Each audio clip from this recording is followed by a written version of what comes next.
Hello and welcome to the first video in this three-part series designed to show you how to create your first Windows Store app. This series is based on the Create Your First Windows Store App step-by-step tutorials found at dev.windows.com and is divided into three parts. This video is part 1. We'll be creating a simple Hello World Windows Store app using HTML, CSS, and JavaScript. We'll show how to create a new project, we'll build some basic HTML for a Hello World page, and show how to handle a button click event. Next, we'll show how to switch between the built-in light and dark themes and how to create your own custom CSS styles. And finally, we'll show how to use the Windows library for JavaScript rating control. In part 2, Manage App Lifecycle and State, we'll discuss the app lifecycle and we'll extend the Hello World app by storing app data in Windows roaming settings and saving session state data using the Win.js application session state object. In part 3, Page Control Objects and Navigation, we'll migrate our app to use the navigation app template and page control objects, and we'll add an app bar to navigate between pages using the Win.js navigation service. I want to emphasize that the best way to learn is by doing. Don't just watch me write code. We designed this series so you can open up Visual Studio and follow along step by step. Before you start, to complete this tutorial, you need to have Windows 8 installed. A free 90-day evaluation of Windows 8 is available for download. You will also need to install a version of Microsoft Visual Studio 2012. You can download a free version of Microsoft Visual Studio Express 2012 for Windows 8 available from www.microsoft.com/express. You will also need a developer license. You can obtain a developer license by selecting a File New Project and building a Windows Store app, or directly from the Store menu, select Acquire Developer License. Acquire Developer License. Step 1. Create a new project in Visual Studio. The first thing we're going to do is launch Visual Studio Express 2012 for Windows 8 just by typing the letter VS on the search pane, and we see VS Express for Windows 8, and go ahead and click that. Now once this is open, select File, New Project, and I'll just zoom in here so you can see it. Go ahead and select that, and that'll show us the New Project dialog. From here, make sure that the JavaScript Windows Store templates are selected, and select the blank app template. With that selected, let's actually name our project Hello World. And you can choose whatever location you want to save it to. And I'm going to uncheck Create a Directory for the solution. And with all that set, let's click OK to start creating our project. With our project created, select Solution Explorer, and you'll see that we built a minimal project that includes a number of different things. Now let's just quickly walk through some of the files within our solution. If you expand References, you'll see that References includes a Windows library for JavaScript 1.0 and includes CSS files for a dark and light UI, as well as some built-in JavaScript files. It includes a CSS folder that includes default.css that's used in the default.html page for the visual design of that page. It also includes a series of images, and these images are represented in different ways. For example, the logo and small logo images are displayed in your start screen, while the store logo PNG is used to represent your app in the Windows Store. And finally, splash screen PNG, which is used to show your app when it starts. It also includes a JS folder for all of your JavaScript files. By default, this includes default.js, a default.html page, which is a basic HTML page that we'll be editing in just a second. And finally, there's package.appxmanifest. This is a manifest file that describes your app, including its name, the description used in the app, title, start page, splash screen, and all the images we saw before, and lists all of the files that your app contains. These files are essential to all Windows Store apps using JavaScript, and any project that you create in Visual Studio contains them. Step 2. Launch the app. At this point, we've created a very simple app, and if you want to see what it looks like, you can either press F5 on your keyboard to build, deploy, and start your app, or you can click right here, this button, to run it on your local machine. There's our splash screen, and there's the page loaded. That's that default.html page that just contains the text, content goes here. There's no button or command to close the app, so to close the app, what we're going to do is slide from the top edge with my mouse, and you see the cursor turns into a hand, and just slide it down towards the bottom edge of the screen, or press Alt F4. Now that we're in the start screen, notice that deploying the app adds its tiles to the last group on the start screen. To run the app again, tap or click its tile on the start screen, and of course we can press F5 in Visual Studio as well. It doesn't do much yet, but congratulations, you've built your first Windows Store app. Step 3. Modify your start page. Let's switch back to Visual Studio, click Alt-Tab, and in Solution Explorer, select default.html and go ahead and double-click it to open it. To make it easier to see this code, I'm just going to increase our font size here to 140%, and you can always use the mouse wheel with click mouse wheel to increase the size. And let's close, just by hitting the close here, our output window to give us as much space as possible. Within our HTML tag, we have some head tags that include links to JavaScript files, CSS files, and so on, including ones specifically to our project. What we're going to do, though, is add some HTML tags in between the body tags. And here's the default.html page that Visual Studio created for us. Like any normal HTML page, there's an HTML tag surrounding everything, a head tag that includes links to CSS files as well as JavaScript files, and then links to our specific project, default.css and default.js, that we'll be changing later. For now, what we're going to be doing is adding just regular HTML tags into our body tag to be able to have a user input some text and have a button click event. So let's add a first level heading for our title, and we'll say hello world. Underneath that, we'll use a paragraph tag and just say what's your name? And from here, we can just add regular HTML input, and I'll say input, and let's just call this ID name input. And the type will be text. And this is where users can actually input some text. And we'll add a button, and let's just call that hello button.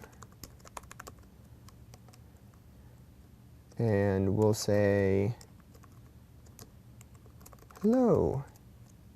All right, so there's our button control. And let's add a div here, and this is going to be the output of our click event, greeting output. And we'll use this a little later, so in the button click event, we can actually display it by setting the inner text of this greeting output div.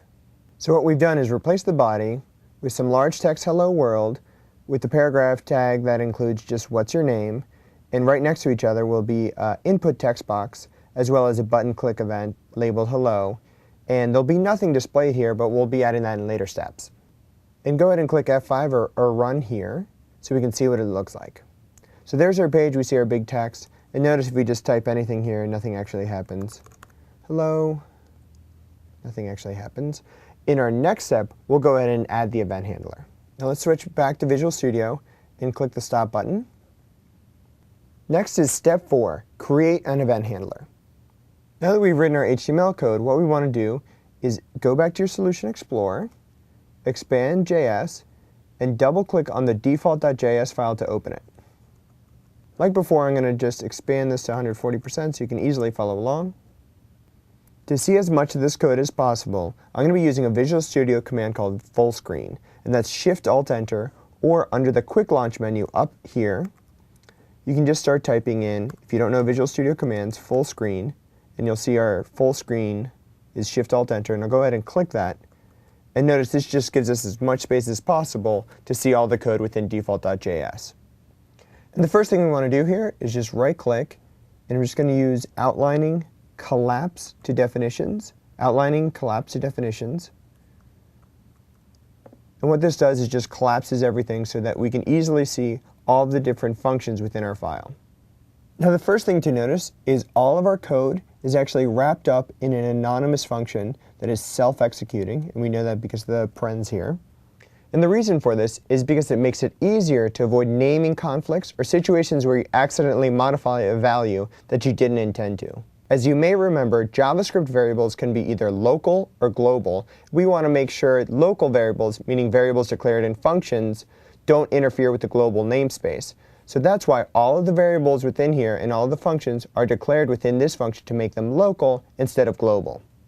The next line of code turns on strict mode for JavaScript. And strict mode provides additional error checking for your code. For example, it prevents you from using implicitly declared variables or assigning a value to a read-only property. As you can see, default.js also handles the onActivated and onCheckpoint events. We go into more detail about these events later. For now, just know that the activated event fires when your app starts. Now what we're going to do is after app.start is define our own function. And what we're going to do is define our own JavaScript function right before app.start. We're going to define a function named button click handler. And let's write the function definition. If I start typing fun, I'll see if I click code snippet for function, I hit tab twice. And now this is just a fill in the blank for button click handler. I'll click enter. And let's also make sure that button click handler has a parameter named event info. With Windows 8, you don't need to worry about the differences between touch, mouse, and other forms of pointer input. You can just use events that you know, like the click event, and they work for all forms of input. And the first thing we're going to do is we'll create a variable named username, and that'll retrieve what the user actually typed into that text box. So we'll use document.getElementById, and if you remember, our text box was named name input, and we want the value. So now that we know what the user has typed into that text box, the next thing we're going to do is build a greeting. Now let's build our greeting. We'll call this var greeting string equals hello. And we'll use our variable for username. We're just concatenating strings here to display back whatever the user typed into the text box, wrapped in hello with an exclamation mark. Now that we've built the message we want to display it, we're going to use document.getElementById, and we're going to find the greeting output div that we built earlier, and we'll set the inner text property equal to that string. So when this function is called, we'll get whatever the user typed into the text box, put it to the username. We'll build a custom greeting string that is hello, whatever the user typed in, an exclamation mark, and then we'll display it back to the user by setting the inner text property of the greeting output div. Now that we've created the button click event handler, we have to register this function a call when the button's actually clicked. Step 5, register the event handler when our app launches. To register this button click handler, you may be tempted to go back to your default.html file and use the onClick event to call the button event handler. Now, one reason you can't do that is because it doesn't have a reference to the name. And that's because, as we explained earlier, this is all wrapped within an anonymous function. So there's no way for the event handler to be able to call button click handler. To do this, there's two ways. We can either define this in the global namespace by writing some code to define button click handler in our global namespace, or the preferred way is to add an event listener on app.onActivated, and that's what we're going to show next. So let's expand the onActivated function. The code checks to see what type of activation occurred. In this example, it's checking for activation kind of launch, and the launch activation is used when an app is launched whenever it is not running and then a user activates it. Next, the code checks to see how the app was shut down the last time it ran. If the app's been newly launched, this code will execute. Otherwise, it's been reactivated from suspension, and this else will launch. And we'll cover this in much more detail in the Manage App Lifecycle and State tutorial. Whether it's been terminated or not, we're going to make a call to setPromise WinJS UI.processAll. This function scans your default.html file for Windows Library for JavaScript controls and initializes them. So far, we haven't added any of these controls, but in step 7, we'll be adding a rating control that requires this WinJS UI.processAll to initialize the control. Now, the call to processAll is enclosed in a setPromise method.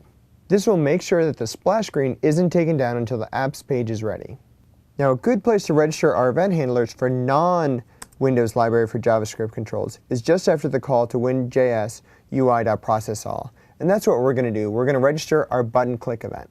So let's add a comment here saying what we're going to do. We're going to retrieve the button and register our event handler. To do that, we'll get a reference to our button named hello button equals, and we'll say document.getElementById. And if you remember, we called our button hello button. Now that we have our button, we can say hello button and use add event listener. And this takes a couple different parameters. The first type is a click event. And now is where we point to our function, and that function is the button click handler. Next, we're going to set the useCaptureBoolean. We're going to set the useCaptureBoolean to false. And what that's going to do is have it instead fire to our target element and then its parent. If we want to fire to the parent first, we'd set it to true. Let's switch out of full screen mode and go ahead and click F5 or click the button to run our app. Now that our app is loaded, let's just type in, say, somebody special. We'll click say hello. Our event listener fires, displays our message, somebody special, with exclamation mark on the end. Now let's Alt-Tab, back to Visual Studio, and go ahead and click Stop. Step 6, Style or Start Page. Let's switch back to default.html and notice that we have a style sheet UI.dark CSS declared in WinJS reference.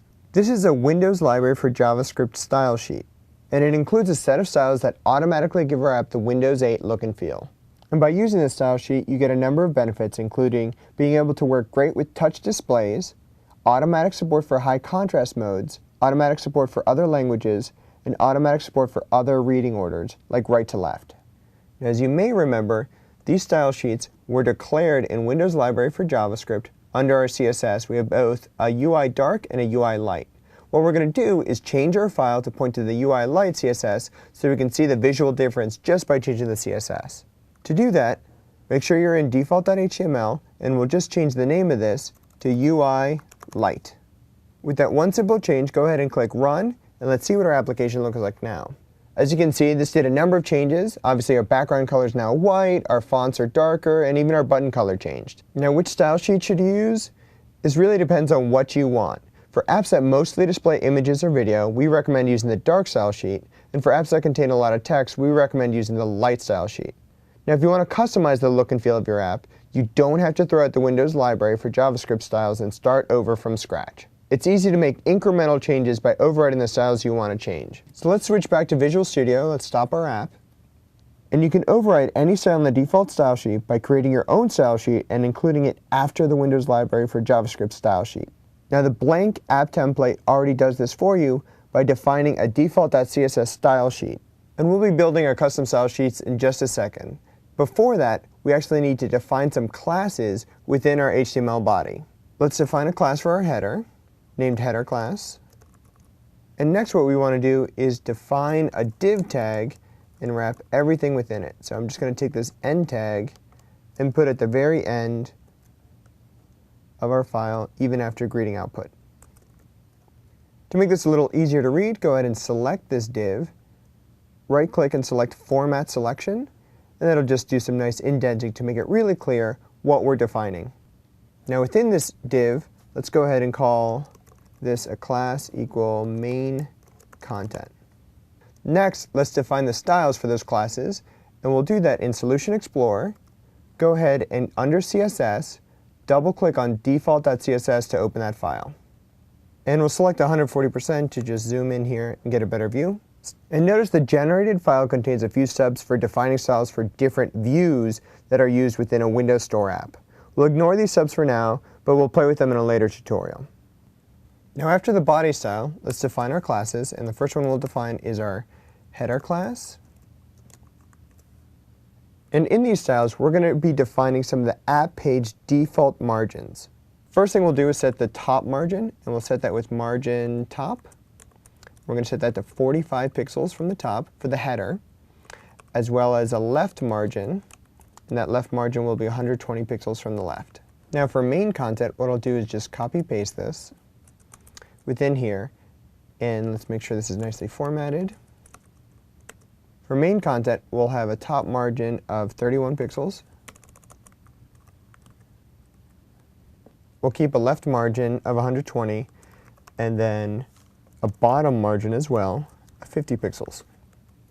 Next, let's define a style for our greeting output. So we'll just call the style greeting output. And within here, we're going to define a height of 20 pixels. We'll also set the bottom margin, do that with margin bottom, and we'll set that to 40 pixels. Now that we've set these properties, let's go ahead and click F5 or run it again. And we see the different spacing. Instead of our text being on top of each other, we see all the different values, and let's go ahead and just add somebody special to run our app again, say hello. There we see hello, somebody special. Now let's switch back to Visual Studio and go ahead and click Stop. Step 7. Add a Windows library for JavaScript control. So far in this tutorial we've been using standard HTML controls, but you can also use Windows library for JavaScript controls. And these are pre-built controls like a date picker, a flip view, a list view, and a rating control that you can add to your app. So what we're going to do is just click on our default.html file and just double click it to open it, and we're going to add a rating control to our page. So let's full screen this, and underneath our greeting output div, we're going to add a label control. We'll set the 4, and we'll call this rating control div. And within here, let's just call this rate this greeting.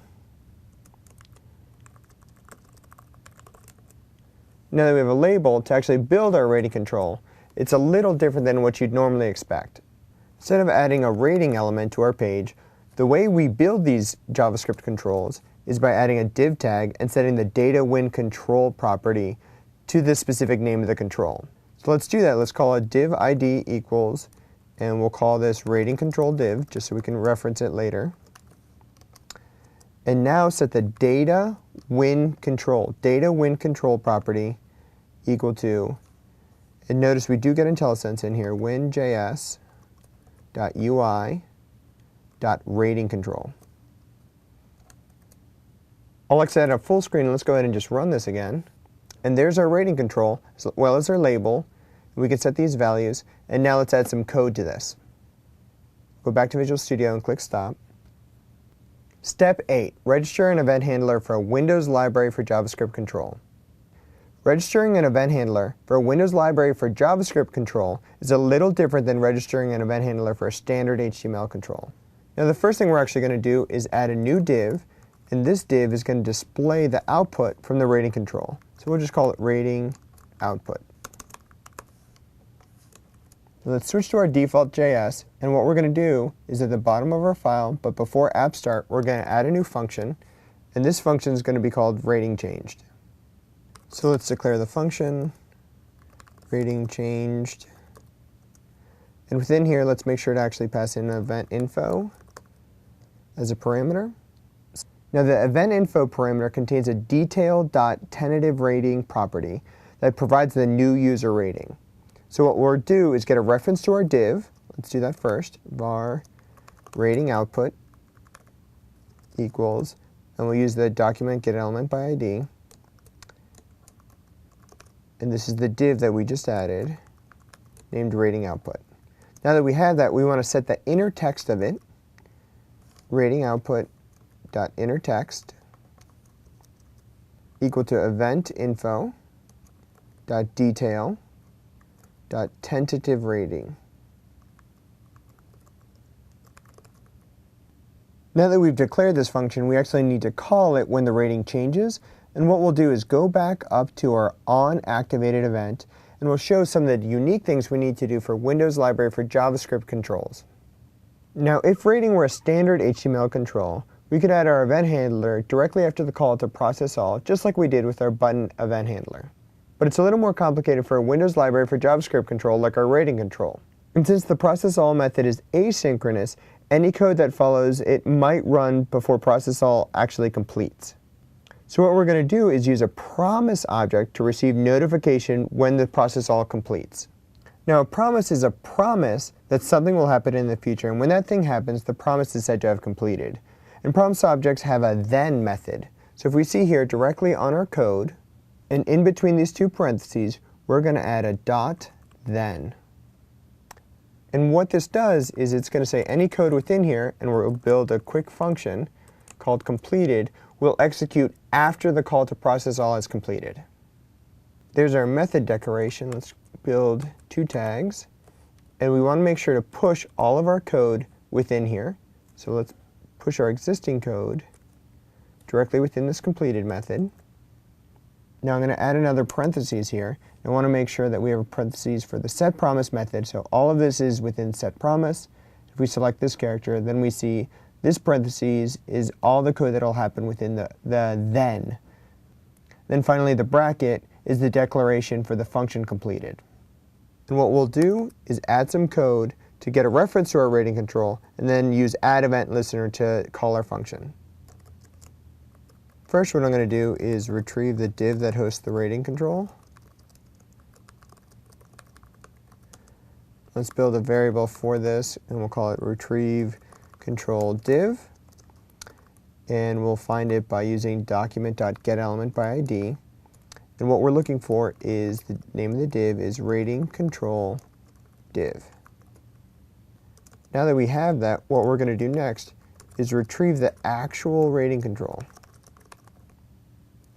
And let's just call it rating control equals rating control div. That's the control we just found. And we'll say .win control. And that's a reference to the actual rating control. Once we have that, we can actually register our event handler. And now let's set rating control .add event listener. And the event we're looking for is the change event. The function we're going to use is rating change, and for our use capture, we'll just set that to false. So let's review what we've done. We added the process all and added the then method, which takes a function. And what's going to happen is the process all is going to run, and once it's complete, it's going to call our completed function. Now within our completed function, we get a reference to the div, rating control div, that is hosting the rating control. We retrieve the actual rating using the win control. And within the win control, what we can do is add an event listener to the change event, passing in our function. And so there's our code. Let me just eliminate some of these lines. And we'll go ahead and just click run. And let's add some text here, someone special for our name. We'll click say hello. We'll select our greeting of 4, and notice our text box now fire that change event for the rating control and set the div to that tentative rating. Congratulations, you've completed part 1, Create a Hello World app. In part 2, Manage App Lifecycle and State, we'll discuss the app lifecycle and show how to store app data in Windows roaming settings and session state data using the Win.js application session state object.